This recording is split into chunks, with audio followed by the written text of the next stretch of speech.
Hey, what's going on, everyone? I am back once again for another Slim Sports interview. And as always, I'm your host, Jay Slim. And joining me today is a sharp shooter. I mean, basically the Steph Curry of women's basketball this past year with the amount of not just threes that she was taking, but deep range threes, logo threes that she was taking and making throughout the season while helping Youngstown State to being one of the top teams in the Horizon League this past season. Once again in her career, making a postseason tournament. We'll touch on all the accolades because she's got a lot of them here in a sec. Ladies and gentlemen, allow me to introduce 5'4" guard from Youngstown State, Casey Santoro. What's going on, Casey? Hey, how are you? I'm doing great. Excited to get you on. I saw you back at FGCU, lighting it up with them, making it the NCAA tournament. You came over to Youngstown State this year, didn't miss a beat, and got back to being 100%, where you ended up being a dominant player for them in their system. And I want to talk about these accolades that I mentioned here real quick for some of these viewers that don't know your name just yet to learn about your resume. In this segment that I like to call Resume Rundown, where I'm going to show off this nice little graphic of that resume I just mentioned there. And this past season, you made it to the 2026 WNIT, made it to the third round there. And that was the third time you've made it to the WNIT in your career, made it back in 22 and 23. And after those years, you ended up going over to FGCU, made it to the NCAA tournament in 24 and 25. So you had that experience of postseason tournament nods, able to go there, help lead your team to a lot of wins. And this past year, your final year of college eligibility, you end up being an All Horizon League second team selection after what you were able to do with the Penguins. So obviously a winning background, able to do what you do. And obviously you're coming off those back-to-back NCAA tournament appearances with FGCU. You come over to Youngstown State with that winning mentality for a team who a year ago went 12 and 19. This year, you guys go 25 and 10 overall, 15 and 5 in Horizon League action. Talk to me real quick about that winning mindset, that winning background that you have, and how you would say you were able to help impact Youngstown State in that way. Yeah, I would say that like the winning mindset has kind of just been something that has been instilled in me since I've been a kid. My family is a big sports family. All my siblings have played college athletics, so I had like a really high bar and a lot of good examples in front of me. So like I think from a young age, that's something that has always just like been inside of me. And then obviously, I got to go to some pretty good schools before I went to Youngstown State. So taking all the knowledge and winning experience I had there and then just like taking it to Youngstown. It was a really good opportunity for me to grow as a player, but also as a leader because, like I said, I got to learn from some pretty awesome people, and then I got to like give that to my teammates as well. Yeah, I mean, played alongside a lot of great talent, played for a lot of fantastic coaches, and obviously Yes. Youngstown State is no exception. Head coach Melissa Jackson, I believe this was her second year with Youngstown State. She took over the program in the 24-25 season to start a new era, and obviously had to bring in the players that she was recruiting, players that she trusted to help lead this program. And in year two, she brought you in, obviously, and she also brought back a solid group of returners who a year ago they had a little bit lesser of a role. It was their first year with Youngstown State, and this year they took a huge jump forward. Credit to all of them, and credit to Coach Jackson with her ability to develop these players. Talk to me real quick about her impact on this team, how she was able to help develop these young players to take that step forward, and also the impact that she had on you this season. Yeah. Well, I personally love Coach Jackson. I got to play against her when I was at Kent State, so kind of have a little history there. But first of all, I would just say that I think she really knows her X's and O's, and she's like a really good, smart basketball mind. And she's really good at knowing how to push people. Like she's not yelling all the time, but when she does yell, you know like okay, it's business. So I think she had a really good balance of that and um, like her game plans and the prep. I think the prep is always the most important because that prepares you obviously for the game. And we had a really good game plan and good prep. Um, so I would say she like was really good at that, and then she just had a really big impact on me, like believing in me. Obviously, when I was at FGCU, I was there for 2 years, and my role on each team I've played on has always been different. It's never been the same, so that's really cool for me that I got to grow as a player. But coming from FGCU, I tore my Achilles my first year, and then the second year. Um, like I was coming in off the bench and I was like doing the best job I could do in my role, but I was more of a role player as to she took a chance on me being a role player from FGCU to being like the player at Youngstown State. So I always am very appreciative of her. Yeah, and it's funny enough that you mentioned that injury. That's actually the next question here on my list that I want to talk about because obviously you go through that kind of injury, you miss a whole season pretty much. I believe you only played in 3 games that year when you had that Yeah. injury, and it's hard to come back from that. Even just in the regular time to where you're back on the court, you're still trying to find your groove to get back to being yourself. And Yeah. obviously, you were still able to contribute for FGCU, help lead them to the NCAA tournament that year as well, in a crazy season for FGCU athletics there. But obviously, Yeah. you're back with Youngstown State, or you come over to Youngstown State, and you're back to being 100%. At least it seems like from the outside looking in. Talk to me real quick about being if you were back to 100% and how that felt for you to go out there on the court and be able to do all the things that you knew you could do. Yeah. So I would say like at FGCU the whole year I was like when I returned back to play, I was like wondering always, dang, am I ever gonna get back to what I was? I was like honestly just pretty much a shooter. I mean, that's what we were known for, but I obviously before I was capable of getting to the hole and being a lot more explosive, but I just didn't feel comfortable in that. And so that was like frustrating. And then finally, towards the end of the season, probably in about March time, I started feeling like a little bit more slowly like each month I played, each month I felt a little bit more like myself. So then I would say going to Youngstown, um, I think Coach Jackson just like knew what I was before my injury. She didn't really focus at all on my injury, so that was like a good mindset thing for me as well. 'Cause she knew what I was capable of, and that's what she expected of me to do all those things. So I think having that expectation and then like just working really hard on all those things, it was a very rewarding feeling to be able to play how I once played and like be successful at it.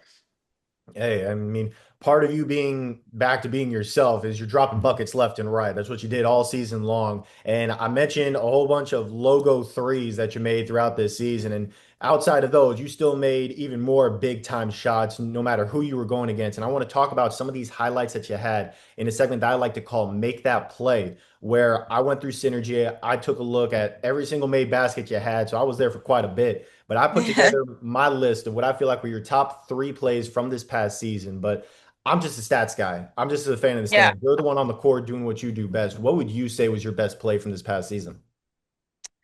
Ooh. I know I that's a good question. I guess it doesn't always have to be scoring in my mind. It could have been a pass I've made. But I mean I think like I remember when we were playing Robert Morris, I had a basket to tie the game. And that was like a really big momentum swing for us. And then like that game's just memorable because Sophia Gregory, like we had a really awesome lob play to her and she like it was kind of like a Hail Mary in a sense, like we were hoping it went in and it went in. So like that's just a really memorable game for me. I mean, I didn't score the winning bucket, but tied it, I guess. I don't know. I honestly like I don't know. There's a lot of moments. I can't honestly pick one.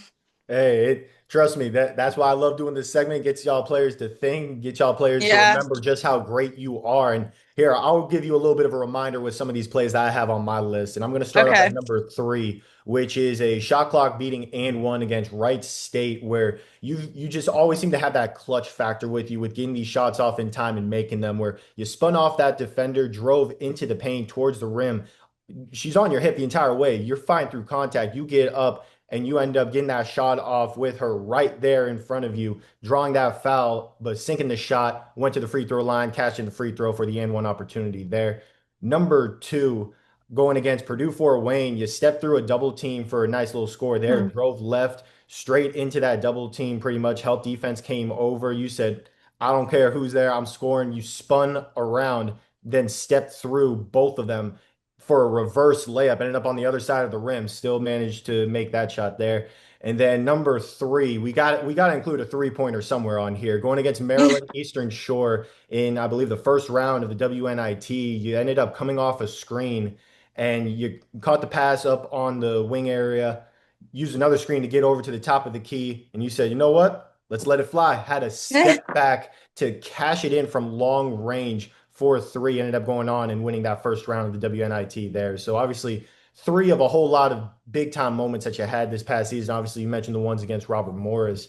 And early on in the season, you seem to really establish yourself as one of these primary options, as one of, if not the primary scoring option for sure, with eight of your first 10 games in double figures, including multiple 20 balls. Obviously, a whole lot of wins for you guys. When would you say you were able to really establish your role as the guy? I know you mentioned how Coach Jackson obviously had a whole lot of faith in you, put that role, kind of in your hands. When would you say that really took place in the season? Um, I would say I wanted to make sure, like, honestly, the moment I stepped up in and became a part of the program, like during the summer, I would say I made my leadership known. And I think that that led to like early on in preseason, kind of just knowing like my leadership and like my guidance towards them. I think it honestly kind of just made it known. And then I would probably say like our first game. Um, well, not our first game at home, but our actual first game on the road. We were playing, I believe it was North Dakota. Um, it was a really close game. We were down and we ended up coming back and winning. But like at the end, I was the one shooting the foul shots, and like I was continuously the person like getting the ball and getting fouled. So I think like right then and there, it just like showed my teammates like my leadership and like I'm able to step up to the plate and be able to be counted on. And I would say probably right there is like where they really trusted me as well. Hey, I mean, you were able to be clutch throughout the season. Like I mentioned, obviously, when whether it was going up for free throws, hitting big time threes, getting to the rim, whatever you got to do, you ended up averaging nearly 12 points per game, 5.5 rebounds as the point guard, 3.5 assists. Obviously, you mentioned your passing ability, dishing it out. You had 18 points, five boards against Wright State, 18 points, seven rebounds against Northern Kentucky, 21 points and five boards against Mercyhurst. So no matter who you were going against, you were able to have that strong performance to help your team, a team that overall, I mean, you guys ranked first in the Horizon in points allowed and blocks, while also ranking top five in the Horizon League in rebounds, field goal percentage, points per game, and point differential. Obviously, great across the board, offensively and defensively. What would you say was the X factor that made this team so well balanced and so efficient overall? Yeah, I would say I think something that was really great about our team is one, we were really young, so we were always learning. Like obviously I was the oldest one on our team, but everyone else was young, so it was continuously like a learning process for us, which could be looked at as a bad thing or a good thing, but it wasn't like they knew everything, so they had a lot to learn, and them having that mindset of like taking everything in and then applying it was good. And then also just I was not like the only scorer on our team. We were well balanced on scoring, so um maybe I wasn't making shots one night, someone else was. Like we were a hard matchup because we had a lot of other girls that could score the ball, and our post play was we had two really really great post players, and they were hard to guard. So I think that's really what was like hard for other people was matching up with us. Yeah, I mean, some great talent across the board, one through five in that starting lineup. And obviously on the bench, you guys had some people that could come in and make Yeah. immediate impact as well. And I mentioned before, a lot of them were returners, but you had some great transfers like yourself. You guys had a tall player from Cleveland State that came over that Oh was able to make yes. an impact. And Yes. that's part of the reason why in Horizon League action, you guys just went on such a dominant run, including a 9-1 run entering the Horizon League tournament where you guys ended up beating Wright State and Cleveland State to head to the championship game against, I believe it was Green Bay.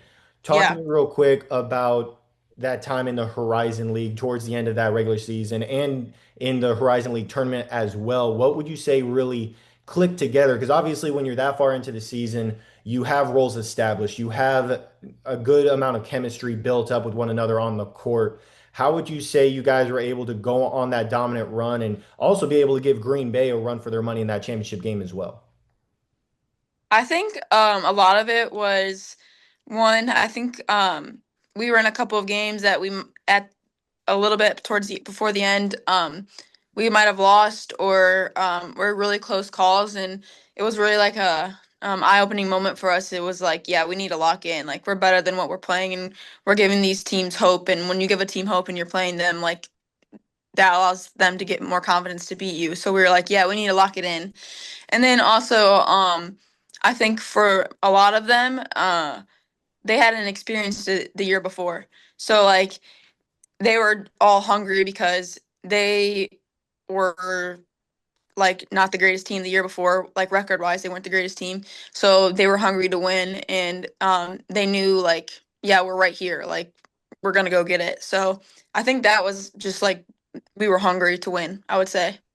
Hey, you got to have that mentality. And obviously, you have that mentality throughout your entire career, going to postseason tournament after postseason tournament. And once again, made it to the WNIT in your career in 2026. And having the postseason background that you have, obviously, you know what it takes to go into these tournaments against the best of the best and go off and get wins against the best of the best.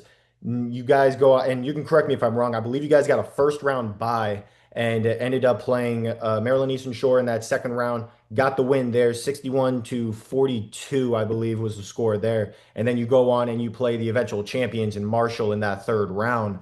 But Yeah. obviously, being able to earn that first round bye is incredible. Going off and getting a win against a very tough Eastern Shore opponent, that and obviously blowing them out of the water shows what you guys were able to do. What was your message as this leader, as this veteran that has all of this experience to your team going into this season, going into this postseason, where you know, all right, we lose, our season's done. Let's keep this thing rolling.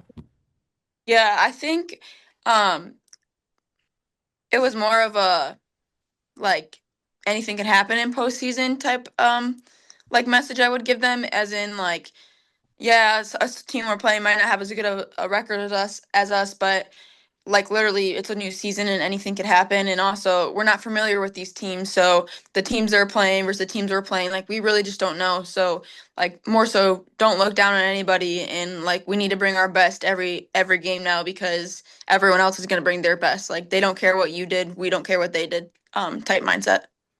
Hey, and obviously that's why you guys were able to go get that second round win. And I mean, fantastic career for you overall. And you got to play alongside a lot of great talent, not just from Youngstown State, but obviously FGCU with a couple of WNBA talents that you played with there. Obviously, Carl Smesko, when you first got there, he's now the head coach for the Atlanta Dream, doing what he does there. Chelsea Lyles, who's your head coach, she's over there with him as well.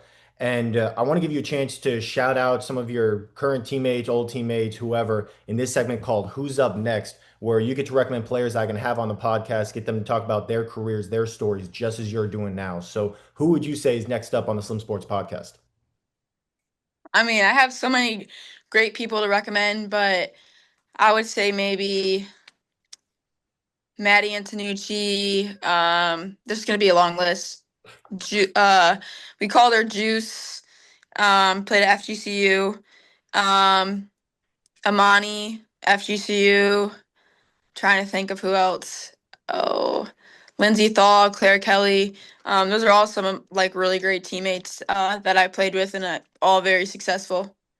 Hey, there you go. Great list there. Trust me, I remember seeing Imani, Maddie, Juice, all them play in person at FGCU. Obviously, Yeah. some great talent of as well as yourself that have played for a historic FGCU program. And those are great names for who's up next. Now we got to talk about what's next for you, and that's the next stage of your career. And obviously, I'm from the outside looking in. I don't know exactly what you're planning on moving forward, but what is that next step for Casey Santoro in your career, and where are you at as far as planning to go into whatever that future holds to be the best version of yourself yet? Yeah, so honestly, that's the $1 million question. I have a lot of opportunities. I'm just trying to figure out which one I want to do. I've been like interviewing for medical sales, teaching jobs, and then potentially coaching. I just need to I've never been so indecisive since I've been done with basketball. Feel like it's just been like such a weird transition. So I'm just like need to figure out what's best for me and what my heart's really wanting me to do. I feel like my whole life it's been basketball, basketball, basketball, and I've never really thought about much other than that. So I have opportunities, which is a good problem to have. I just need to figure out where my heart's at and what I want to do and what will make me the happiest. Hey, there you go. Once you figure that out, no doubt in my mind, with the mindset that you have, you're going to be successful no matter what you end up doing. And if we see you on the sideline as a coach, no doubt in my mind, you're going to lead more teams to more wins and a whole lot more championships. So I definitely cannot wait to see what is next for you. You already know that you got the Slim Sports podcast, the Slim Sports family support behind you, no matter what you end up doing. Can't wait to see what is next. And thank you so much for hopping on this morning for a fantastic Slim Sports interview. Yeah, thank you so much for having me.